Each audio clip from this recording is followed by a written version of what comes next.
how changes are occurring at an unprecedented rate and why we need to be worried. I'm not just going to talk about problems, however, I'm going to very much focus on solutions, because if we focus on the problems, this is extremely depressing. So I'm going to give not just you guys, and Jill, when you said that you perhaps didn't think it was particularly relevant to you at work, I'm going to hopefully make you realise how relevant this is to you in your everyday life at work and at home, and what we can all do to actually improve oceanic health for reasons which I will explain. I'm also going to talk about the unique place human healthcare has in actually driving these changes forward. So my kind of introduction, I am a consultant in critical care medicine, have been for over 21 years. About 5 years ago, I realised that sustainability wasn't featuring particularly highly in County Durham and Darlington NHS Foundation Trust strategy. Nobody really seemed to care. So I resigned from everything apart from my clinical job, and I formed the Sustainability Development Group. And as I progressed, I realised that oceans weren't featuring in the narrative. So I kind of started off over here, and then I kind of ended up over here. Okay, so I co-founded an organisation called Healthcare Ocean, and pretty much all the activity here now is related to oceanic health, with the exception of this bit. I also run a software platform called CPD Match, which is perhaps a conflict of interest, but also, Ashley, it would be a place that you can advertise your click events on, because it's completely free to use, and if you want to increase your marketing reach, then we can talk about that later. So my story with oceans comes as a critical care consultant. I was just very much aware that I was a big user of stuff. I just used an awful lot of equipment, most of which was single use. I became really interested in where this came from, where it's going to, and the impact of its kind of manufacture, distribution, use and disposal on the oceanic environment. The reason why I was interested in the oceanic environment was simply because I was an amateur ocean enthusiast from being a small child. I just loved the oceans and the creatures within. This is the Yangtze river dolphin. This was my favourite childhood marine mammal. I mean, just look at it, it's absolutely stunning. And it was declared extinct in 2006 due to the industrialization of China. I found this out about 4 or 5 years ago when it just suddenly crossed my mind. And this was as much as a driver for me to want to get involved in this area and drive change, because this was on my watch, my time on this planet. My favorite animal became extinct. So we're used to the kind of standard narrative. Our carbon output has increased exponentially, and atmospheric CO2 has gone up as a result, and this is now causing endangered global food supplies. It will cause mass migration and death on an unimaginable scale, all within the lifespan of children born since the turn of the millennium. What I wasn't hearing about was that ocean pH is dropping. It's dropping because the photosynthetic capacity of the oceans is totally overwhelmed. And when this photosynthetic capacity is overwhelmed, then pH drops because the CO2 just literally dissolves into the oceanic water. And its acidification has occurred at an unprecedented rate. I mean, the pH has dropped by 0.1 units in 150 years. That may not sound much, but that's a 25% increase in ocean acidification. And this is extremely serious for the planet. If you look here on these graphs, you'll see this kind of what looks like this point of acceleration. And I became really interested in why this might be. And it didn't take very long to realise that in the 1950s, or since the 1950s, we have had an exponential rise in the use of container shipping. The first container shipped in 1956. Since 1950, since 1970, we've had a 50-fold increase in container shipping, all required to serve a human population which has tripled since the 1950s. I mean, humans and their livestock now account for 96% of mammalian biomass on the planet. That leaves 4% for the rest of the mammals. And we as humans, we are consumers like the planet has never seen before. And that includes healthcare. You know, healthcare is a big consumer of goods. And if you are a consumer of goods, you are a big producer of waste. Now, at COP26, David Attenborough described the Holocene, which is this kind of 11,000 year period here. We've had incredible climate stability. Just before here is the last ice age, and it's because of the stability that we've had civilization develop. But we are threatening this stability due to our consumption, waste and pollution and emissions. And you can see here 1850, where this just skyrockets upwards. And if you plot this backwards, there is no increase like this ever seen before. The number of individuals on the planet before this period of time, at one point it dropped to 600 breeding individuals on the whole planet. Here we hit 1 billion just after the 1800s, and we're now on track for 8 billion. Now, when you look at socio-economic trends and Earth system trends, you can see that these all mirror the CO2 rise. So pretty much every trend we look at, and this includes the number of McDonald's restaurants, increases exponentially, just like we've seen CO2.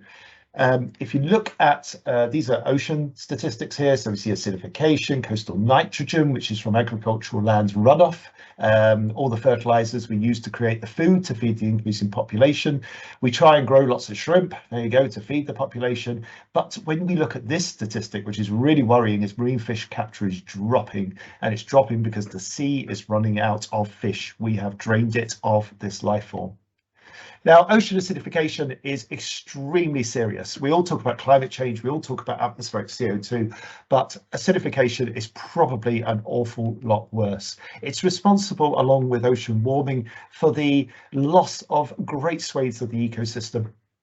Such as coral reef, and in 2016, in the mass bleaching event, over 600 miles of the Great Barrier Reef were lost to this bleaching event. That's the equivalent of losing pretty much all the trees between Washington, DC and Maine on the east coast of America.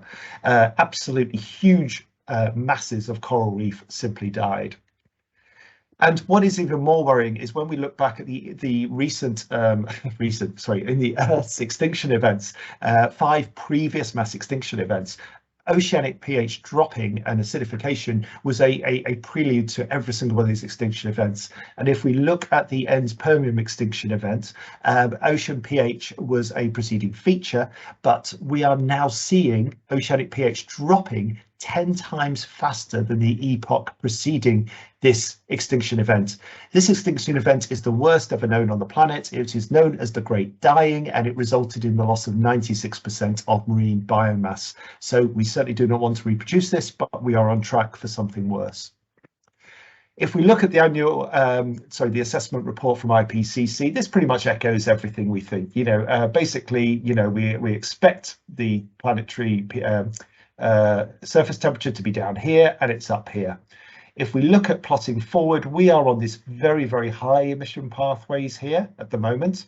We have to, in order to stabilize global temperature rise, we have to be on an ultra low pathway, but we are still, despite all the pledges, we are on this pathway. And once we get to 4 degrees C, we cannot adapt. It's simply game over.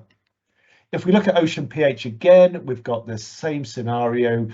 We need to be on this pathway. We are on this pathway. Once ocean pH gets to 7.95 at 2050, it is game over. So again, we are up against the clock. I put this slide up just to show the expected sea level rises, but also it's recognised within the IPCC report that they might be wrong. Actually, there might be these tipping points that do kick in, like the unquantifiable amount of carbon within permafrost that is melting at the moment. And if that's the case, then this could accelerate extremely rapidly, which again is just massively worrying that we could actually wake up in a year's time and find out that the pathways that we thought we were on, which we think are worst case, are not worst case.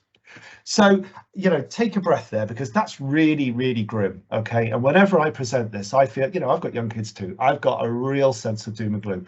But what I'm going to say is you now have to re-angle your minds, because the oceans are our biggest source of hope for reversing these changes. When you look at ocean stats, they are amazing. 70% of the Earth's surface, 97% of our water. If you go down here, they absorb loads of CO2, 25% entry level. It's possibly an awful lot more, or it was an awful lot more, I should say. But also it produces 50% of our oxygen. Every other breath we breathe comes from the ocean. Okay, so it's not the Amazon that gives you your oxygen. Half of it comes from the ocean, and it stores 40 trillion tons of carbon. That's 16 times more than the atmosphere, 50 times more than the land mass. Sorry, 16 times more than land, 50 times more than the atmosphere. It is a huge carbon store. The oceans give us so much. I mean, so many positives, and yet what do we return? We return our CO2 from the fossil fuels we burn. This acidifies the ocean, as I've mentioned. 90% of the heat energy responsible for global warming is stored in the oceans. So this is what fuels all of these adverse weather events. What it also means is when we turn off the emissions, there's an awful lot of energy to still come out of the oceanic system, which will continue to fuel global warming. We give it nitrogen runoff from our agricultural lands and untreated sewage. Lots of that's obviously hitting the news at the moment. And this creates hypoxic zones along the coasts, and it poisons things such as shellfish, etc., creating essentially just dead zones.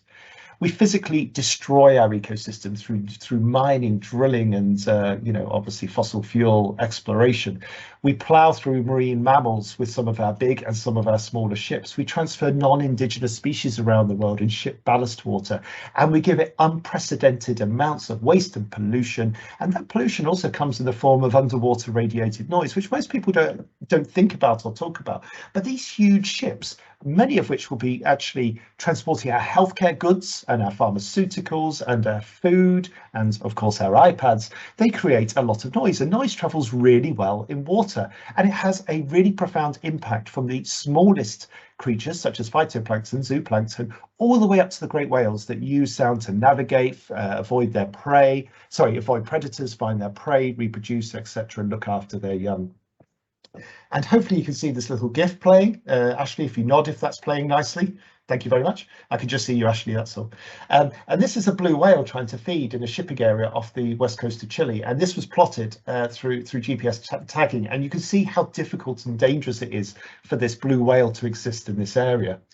This is the UK, this is the Bay of Biscay, these are ships coming into the UK to our ports. This is, again, some of these could be delivering our healthcare goods. This area here is one of the busiest shipping areas in the world, and it's the home to the second largest animal that's ever existed in the history of the planet, called the fin whale.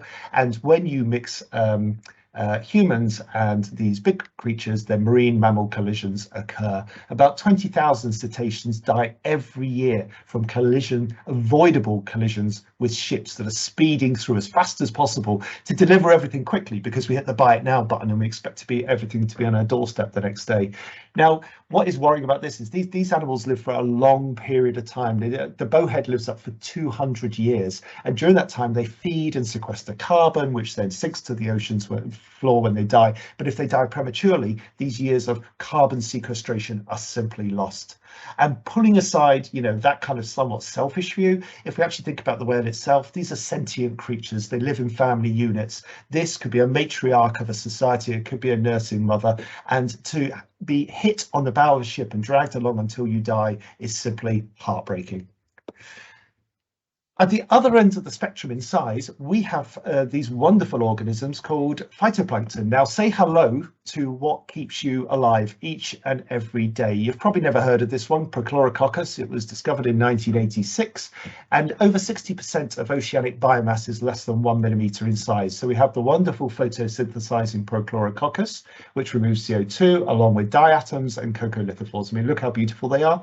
The diatoms form flint so actually fire came from the ocean, and the coccolithophores form the White Cliffs of Dover. So obviously in rather vast numbers. These are present in seawater at the concentration of 100 million per litre of seawater. To put that in perspective, in a standard size marble, there would be about 200,000 phytoplankton, all photosynthesizing and removing CO2 from the atmosphere and providing our oxygen. These are all eaten by zooplankton, which forms part of the carbon cycle. And in order to survive, all these animals, they don't just need sunlight, they need something else. They need nutrients, some of which is blown off the land, but a lot of which is provided by whale poo. And within whale poo, you get nitrogen phosphates and iron, and this enables these phytoplankton to exist in vast quantities in the photic zone where they photosynthesize. So from the very largest to the very smallest, the ecosystem is linked and finely balanced. And at night, something truly amazing happens. And when I found this out, my jaw hit the floor. 5 billion tons of crustaceans called copepods migrate from 300 to 400 meters down the dark mesopelagic zone. They come up to the surface zone to feed on these phytoplankton. And this is part of the carbon pump that draws CO2 down into the oceans and keeps every single one of us alive by sequestering that vast quantity of CO2. As these organisms are eaten, die, and excrete their waste, they form marine snow. This is your and my carbon falling down into the deep oceans and sediments. And the amount of marine snow at the moment, it is decreasing because we are seeing a decreasing amount of oceanic biomass. We have lost 50% of phytoplankton biomass since the 1950s, and this exponential rise in container shipping and consumption, largely driven by an increased human population. If we look at why the oceans are important, again, we've got about 9 gigatons of carbon going out every year. That's carbon, not CO2, so you have to multiply that by 4 to get your CO2. Most of that goes into the atmosphere. Some of it goes into the ocean, but this has been overwhelmed, and some of it goes into, obviously, land, into trees and soil. The problem here is that if this continues to be overwhelmed, then there is risk that the oceans will become a carbon source rather than a carbon sink. And therefore, even if we decrease the 4 to 3, if that 2 goes down to 1, then actually relatively we're no better off. That will remain 4. I hope that comes across clearly. Basically, if we lose sequestration, we will end up with more in the atmosphere. So why is this occurring? Why are we losing biomass? Well, I've already mentioned the underwater radiated noise, emissions on particulates from ships. Ships produce about a gigaton of CO2 every single year, so about 2.5% of total global CO2 emissions. They lose containers over the sides, increasingly so as weather patterns mean the seas are more unstable because they've got more energy within them from global warming, and they discharge a lot of their nasty stuff, such as sulfates from their scrubbers, which are used to reduce the atmospheric pollution from sulfates and nitrates, but unfortunately it's just discharged straight into the water. And we then have this really dirty word, pollution. Now, macro pollution is what we can see and sort. It's what we segregate. It's what we think we recycle, but that's another story. So we then have molecular pollution. This isn't talked about. So if you think about a hospital, and we've just gone through an exercise with Philips Healthcare on our intensive care unit, the macro waste, we sort and it all goes off to these various waste streams, and we can plot this through exactly to where it is disposed. The molecular pollution from our urine bags and dialysate bags, which contain all the pharmaceuticals and metabolites, goes straight down a whacking grate sink on the floor, and actually this isn't treated to a point where those drugs are removed before it's released into the River Skerne and the North Sea. So this is the hospital source of molecular pollution. From a domestic source of molecular pollution, it's what people put down their sinks at homes, so all our detergents, all our drugs that people flush away, forever chemicals which are used in huge amounts of manufacturing, PFAS being one within disposable PPE, and this is one that really surprised me: brake dust and tire dust. It is the second highest source of microplastics in the ocean, is what comes off our car tires. This is not just fossil fuel car tires, this is electric vehicle car tires as well.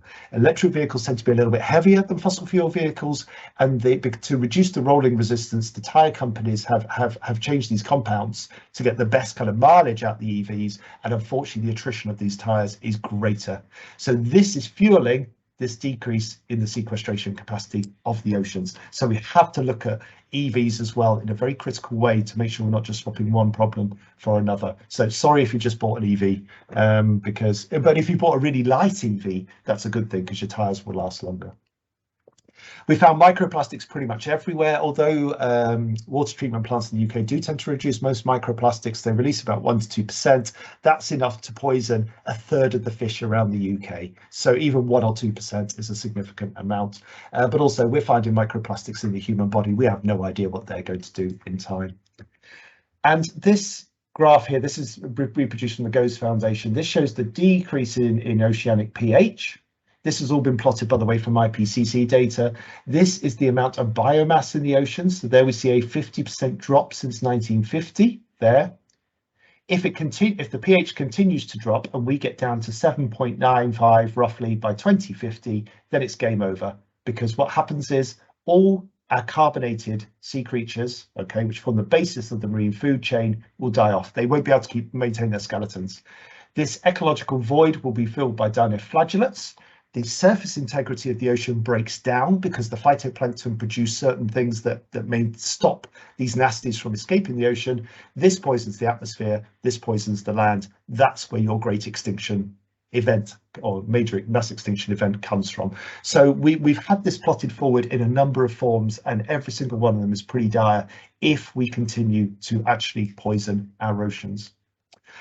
We always think about carbon. I like to think about pollution. And if we plot carbon and pollution, there's your carbon dioxide, and other greenhouse gases, sewage, agriculture, noise, macro waste, particulates. These are all pollution. Carbon is one of them. And when we plot the pathway of all these forms of pollution, it eventually impacts upon the oceans, then the land, atmosphere, all of nature, human health, and healthcare systems, which will ultimately break through demand.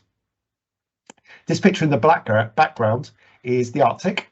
This blackness you can see is particulates from shipping. So this comes out of the heavy fuel oils. This lies on the Arctic sea ice, makes it darker, it absorbs more energy, it melts quicker, that exposes dark water, that absorbs more energy, that warms quicker, okay, and decreases the what's called the thermohaline circulation, which forms the Gulf Stream, which keeps the UK warm. So the loss of Arctic ice actually warms the UK even quicker, or adds to the problems of climate change.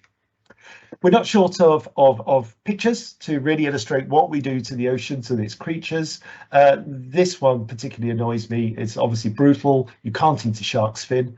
It's completely toxic, but it's boiled to make a soup. 100 million sharks die every year from being caught in nets, and from being caught as bycatch, and also intentionally caught for shark's fin soup. Less than 10 people every year die from shark attacks. Over 100 people every year die from coconuts falling on their heads when they're asleep under a coconut tree. So we should not have a fear of sharks. You know, sharks should be utterly terrified of ourselves. But we have this narrative, but we've got a lot of competition to get this into the mainstream. In 2020, the word cake was mentioned 10 times more on British TV than the word climate change. Banana bread was mentioned more than photovoltaics and wind power combined. So we've got a lot of competition from Bake Off in order to get our message out there. But we know that as climate change progresses, it will break our NHS. And how do we know that? COVID almost broke our NHS. That was one virus. We have multiple viruses coming, bacteria, protozoa, things we've probably never seen for hundreds of years. We've got heat-related illness. We've got 40-degree temperatures on their way over this weekend, apparently, I've just heard. We've got the trauma from flooding and from adverse weather events. We then have mass migration, starvation, death, etc. You know, COVID almost broke the NHS. Climate change will break the NHS. Now, I was really lucky to go to COP26 to talk about oceans and human health. Terrifying experience, 3 days notice from my first talk. But, you know, when I was there, you know, I really picked up upon the UK government narrative, cars, cash, coal and trees. It was all very basic. We do need to stop emissions. That's a no-brainer. We do need to reforest. But before we reforest, why don't we stop the deforestation? In COP year alone, 10 million hectares of trees were felled in the tropics, not the whole planet, the tropics. 10 million hectares of trees absorbs 20 times the carbon output of the NHS and all its supply chains. So here we are trying to decarbonise the NHS, but we're actually thinking at a global level, we've just lost 20 NHSs and all their supply chains through deforestation alone in the tropics. So we've got a real serious problem when it comes to kind of understanding the magnitude of change required. Yes, we need to change the way we treat our land. There is potential there, but we've got a growing population that's about to hit 8 billion. And if you think tech is going to save us, think again. This is Climeworks. There is a ceiling to what Climeworks can do. It requires a lot of energy to suck CO2 out of the atmosphere. Back in 1979, the White House said, "Well, let's figure out how we're going to sort this CO2 crisis. I'm sure we can. I'm sure we can figure out a way to solve this." So they basically said in 1983, the general consensus is that society has sufficient time to technologically adapt to a CO2 greenhouse effect. That was 39 years ago. Now let's just put up the graph of what's happened since 39 years ago, which is here. The CO2 just goes up and up and up and up and up. So I'm afraid Amazon, the buy it now button, and cryptocurrency and all this sort of thing, a mass manufacturer of electronic goods, has just basically, it's gone through the roof. We haven't solved anything. Now, again, doom and gloom. I know it sounds like that, but this graph also is, for me, the biggest source of hope. And this is where I start to explain why, hopefully, we're not doomed just yet. If you notice, every year this oscillates, and this oscillates because the Earth breathes in and out once a year. The Northern Hemisphere has twice the land mass of the Southern Hemisphere, so it has a disproportionate impact when trees lose their leaves and gain their leaves in the Northern Hemisphere.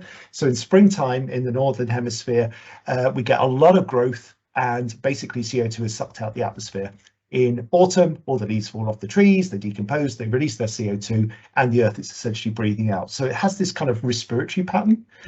So you can see that very clearly here. This is over the course of just 2 years. These are Keeling curves, which have been recorded since the 1950s. So Earth breathing out, Earth breathing in. Now, if it was in status quo, it would of course peak there and come down again. But of course, we add this bit every year. Okay, so these are the gigatons of carbon that end up in the atmosphere every year. Okay, because this is atmospheric CO2 in these graphs. But again, look what nature can do. Okay, and this is after all the deforestation and after the loss of all the oceanic biomass. Look at how much carbon nature can cope with. It is a huge amount, huge, and therefore the solution to the carbon problem is not just the reduction in emissions, but it is restoration of natural systems. Nature is our greatest ally, but it has to be a whole biosphere approach. So through healthcare, what have we got at the moment? What's our position? We have this, we've all read it. Okay, great goal articulated. We're now just trying to find out the pathway to that goal, very carbon focused. But then we also have this, our secret weapon, Policy Procurement Note 620.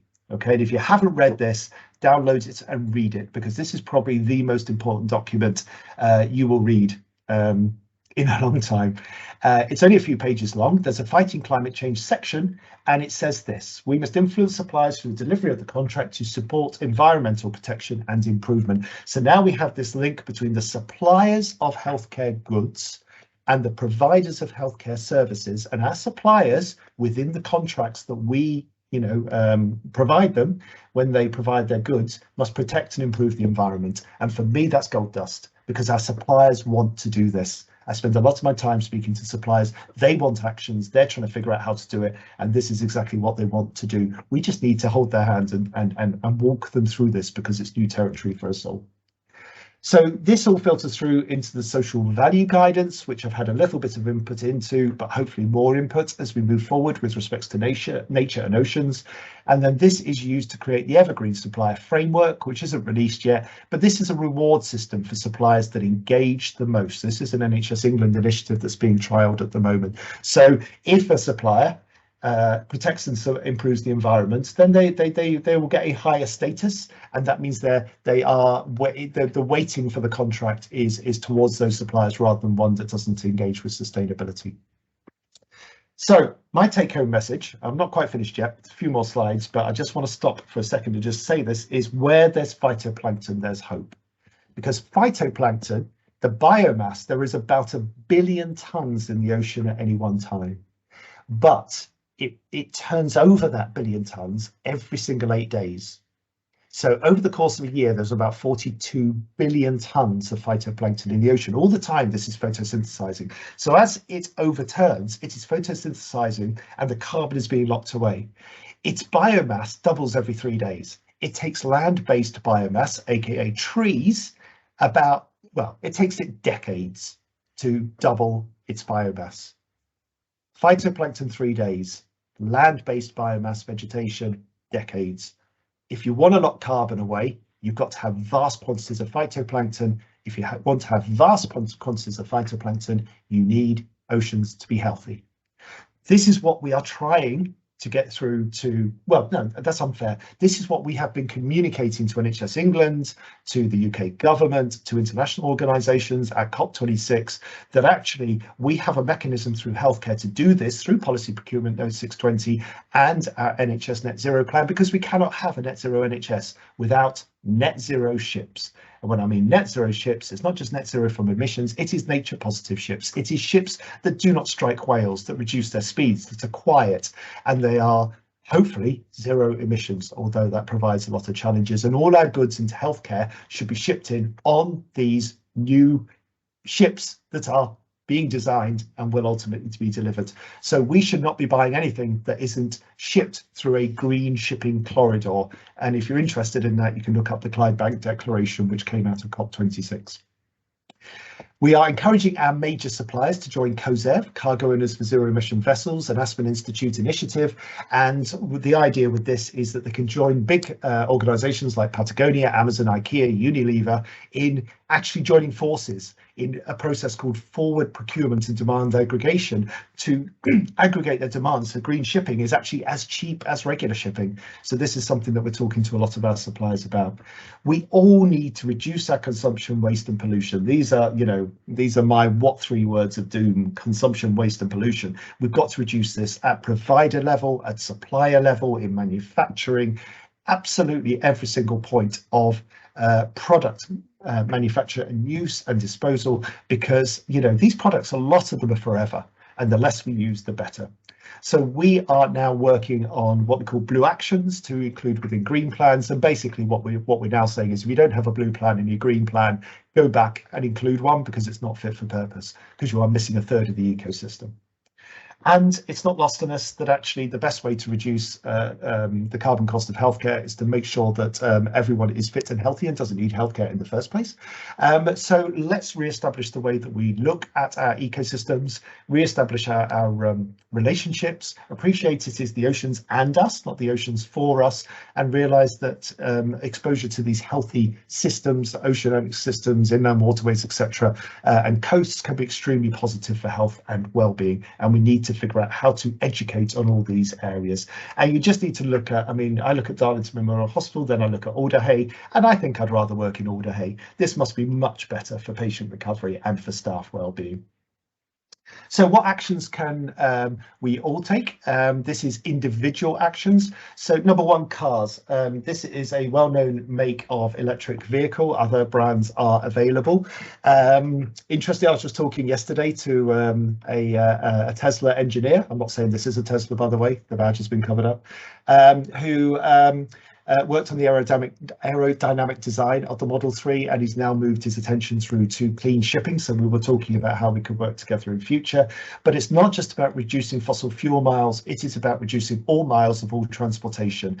And if you don't have a push bike, believe me, it is the best way to get around, and I would love to see the roads absolutely awash with push bikes. I sold my car a week last Monday. I haven't got another car, haven't quite thought it through, as I found out, but hey, I know a bike's good and a car's bad. Try and reduce your consumption. Try to reduce, I don't know, this is a cultural thing, isn't it? The buy it now button is a bad button. Okay, it fuels consumption. I always kind of think that if I hit the buy it now button, another ship set sails from Beijing or I can't remember the other place, Shanghai.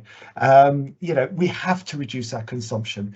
We have to think about what chemicals we use. Sunscreens are always very topical. I'm still trying to figure this out, but these are things that we put on before we get into the water. Oxybenzones are not good for water. They are a forever chemical that destroys ecosystems. There are alternative sunscreens available that are proven reef and aquatic safe. I haven't got it on here, but if you look up Aethic Suvi, I think it is, it's a terrible name, but the company is Aethic, Aethic. I use their sunscreen and it is fantastic and it is ocean safe. choose not to cruise. This is, I mean, these things are just, they're container ships with a disco. These are still heavy fuel oils being piled out into this beautiful ecosystem. They create noise, they create waste, they create pollution, and this is not a sustainable form of holiday. There is no benefit from the environment. This is purely for human benefit. This really just segues into what we all do on our holidays and where we choose to go. There are some amazing small charities out there: Shark Guardian, Orca, Whale and Dolphin Conservation. They're not the big mainstream charities, but they work tirelessly to protect and improve the oceanic ecosystem and get rid of crap out the system. These are my 6 C's. That's why the last one's crap and not rubbish. This is a river just down half a mile from my house. I've spent years clearing it out, and although it goes to municipal waste sites and there may be problems there, actually at least it's not in the river and the ecosystem. It's probably better to be in the council waste site than it is in the river. So all hail the litter pickers, because they're doing a fantastic job. So how does this fit into work life? Well, this is my critical care unit. This is when we had COVID. What do? Well, we are big consumers, as I've said. We bring in kits, we bring in drugs, we bring in patients. Patients are consumers because a lot of our patients come in on ambulances, they have tyres, they produce fossil fuels, so our patients are consumers too. So they all come into our critical care unit. We hopefully repurpose pretty much everything, but we know we repurpose pretty much nothing. So we've got a lot of work to do there to buy once and keep it in the system. I know we can't repurpose drugs, but what we can do, of course, is return unused drugs to pharmacy if they are in date for use elsewhere. Our consumption produced waste, the macro waste and the molecular waste. We love to think that this all gets recycled into something, but recycling is a sticking plaster to the bigger problem of consumption. We still should recycle because it's better than, if it does work, it's better than the alternative, but it is not a long-term solution. Most items can only be recycled a certain number of times. And then we have this unquantifiable amount of molecular pollution, which macro waste goes to be incinerated. The molecular pollution will find its way straight into the ecosystem. So we have to, whenever we're considering our workplaces, we have to think global in terms of ocean and oceanic health, but then act locally to reduce that impact. And that is, every single thing that you consume, whether it be a solid or a liquid product, will have an impact somewhere. So we have to understand that. So at Healthcare Ocean, which I co-founded in October 2020, we are aiming to change the world. That's all we can do. We've got to aim that high. It's the last chance saloon for planet and the oceans. If our ambitions are too low and we change too slowly, we will not change trajectory. But where there is phytoplankton, there is hope, and we need to improve the health of the oceans. So we advocate for them, we give them a voice in human healthcare, we educate from those who have the power to drive global change through policy changes to each and every one of us. We are educating on how to live sustainably within natural systems. We are creating education modules which will be released this year. If the oceans bounce back, they can hopefully provide us with a lifeline and many other species to survive. So on the site, we've got blue actions. These are being rewritten at the moment. They are going to be more aligned to greener NHS, and they will be freely available to all. And I mentioned before, this is a slight conflict of interest, but also I run a healthcare education website and app called CPD Match. But one of the reasons I did this is to actually reduce the inequalities in access to education globally, because there is no reason why somebody in a low resource country cannot find virtual healthcare, but they've just got to be able to find it. So that's what this is for. But also it's a great place to find sustainability education, because this is we are trying to roll this out across the northeast and North Cumbria as a stay local or go virtual approach to education, so we don't have people flying all around the world when education's on their doorstep. So if you go to the app or the website, you can select from subject search climate change and sustainability. When you actually go through to the list, you'll see a list of events there, which most of which are free, to be honest. And if you are registered, you can save your search, and if you save your search, then every time something comes up in relation to climate change and sustainability, you will be notified. So it's a nice way to keep on top of things too. So my wife's taught me over the years that the man can never have the last word. So I'm going to leave the last word to Sylvia Earle, a wonderful oceanographer. Treat nature as if your life depends upon it, recognise it does, then do something about it. This quote was from Lisbon, the UN Ocean Conference last month. So Sylvia Earle, she's still got it. Thank you. Brilliant. Thank you so much, Richard, for that. I think I don't know about everybody else, but I think I need to take that away and kind of reflect on it, because there was just so much information, but you've really, yeah, opened my eyes to a whole nother side of it that I'd never really considered before. So has anybody got any questions at all for Richard? Yeah, I've got one question. I just want to say, first of all, that was excellent, really interesting. I learned lots, got lots of notes, things to read up on. My question is to do with the second C, consumption. And the biggest change that I think I personally made in the last 8 years is the consumption of animal products. I think that that's the best thing a person can do, is to not eat fish or meat or dairy, really. And I think that's something that the NHS should consider for the catering. And I just wondered what your thoughts are on that. I couldn't agree more, Jill. You know, it goes back to the 96% of mammalian biomass being humans and their livestock, and the livestock is to feed the humans, and the arable land required to feed the livestock is enormous. But the conversion of, when you look at conversion of sunlight through arable land to feedstock to livestock to humans, you know, the conversion of energy is tiny. You know, it's less than 10%. I can't remember the exact percentage, and therefore it's an extremely inefficient way to feed a growing population. Plus, you then have obviously the CO2 and the methane associated with that livestock. So couldn't agree more. I would love to say I completely agree this should be talked about more widely. It should be introduced more widely. You know, perhaps it shouldn't be the meat-free Tuesday. It should be the meat-only Tuesday. So I think that, you know, we need to tip that balance in that favour to reduce the demand for those products. Absolutely correct. Any other questions at all for Richard? Any thoughts? Just fascinating, the stat about comparing phytoplankton. Could you repeat it again, because I didn't get it written down? Something about 3 days versus the land-based, yeah, taking a decade. Yeah, this is some of these figures. They're secondhand from a foundation called the Goes Foundation, where I presented one of their graphs. But they've done most of the work in this area, and phytoplankton biomass doubles every 3 days. Land-based biomass. Now, I always use the term decades. I think they use the term 6 decades, 60 years. So 3 days versus 60 years for the doubling of biomass, vegetate. So, and the importance of it is just the focus. So if we say, you know, take a flight, plant a tree, you know, that's not a solution. Okay, planting trees is noble, but it's not going to change our trajectory, because we are deforesting too fast. And if you do plant trees, obviously the biomass increases so slowly, we literally only have, you know, whatever it is to 2050, 28 years to 2050, where we get to an irreversible situation.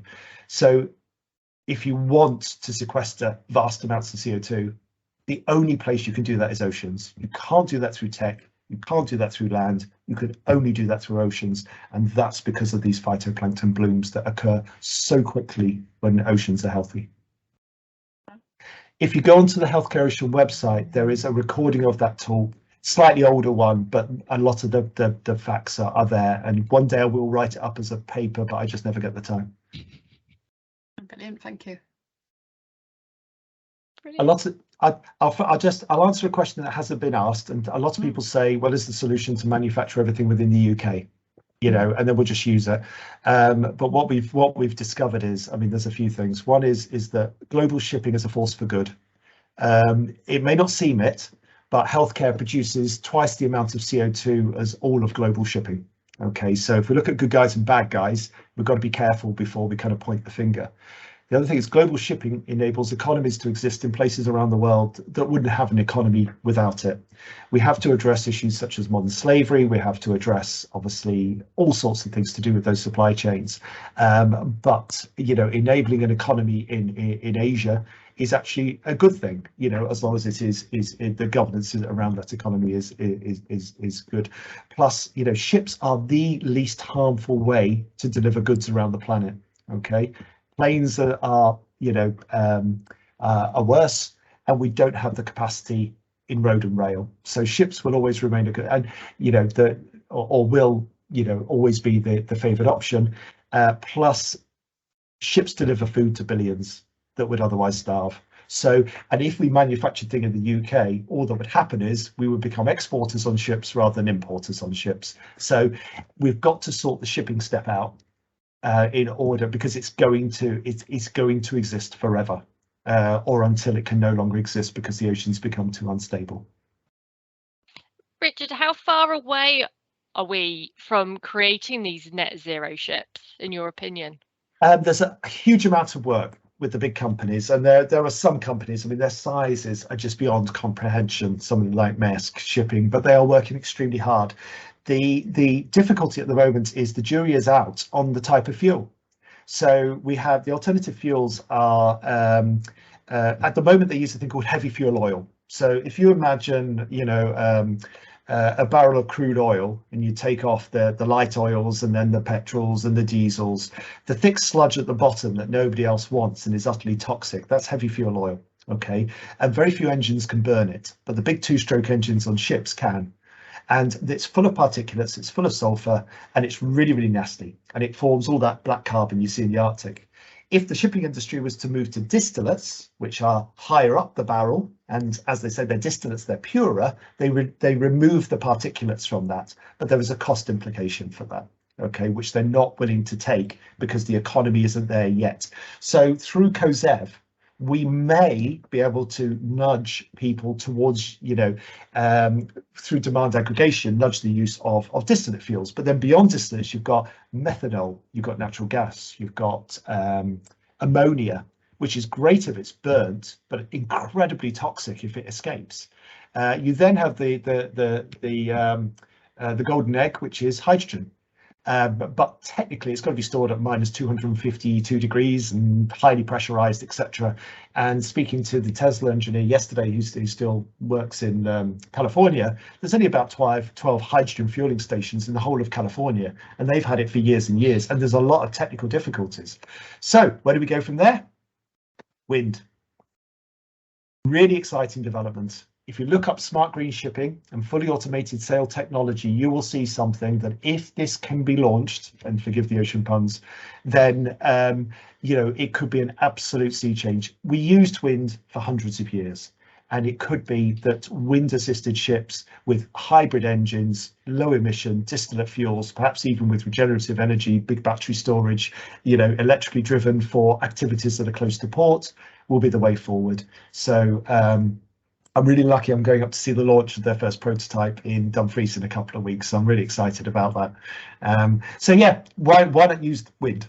Along with some really, really good computer software, which can work out where the wind is coming from on the planet, steer the ship towards using that wind to get it from A to B in the fastest possible way. And if the wind conditions change, the course changes, the sails change direction. Fully automated sail technology. Amazing idea that if it comes to fruition and we accept slower delivery times, then we may have a solution out there.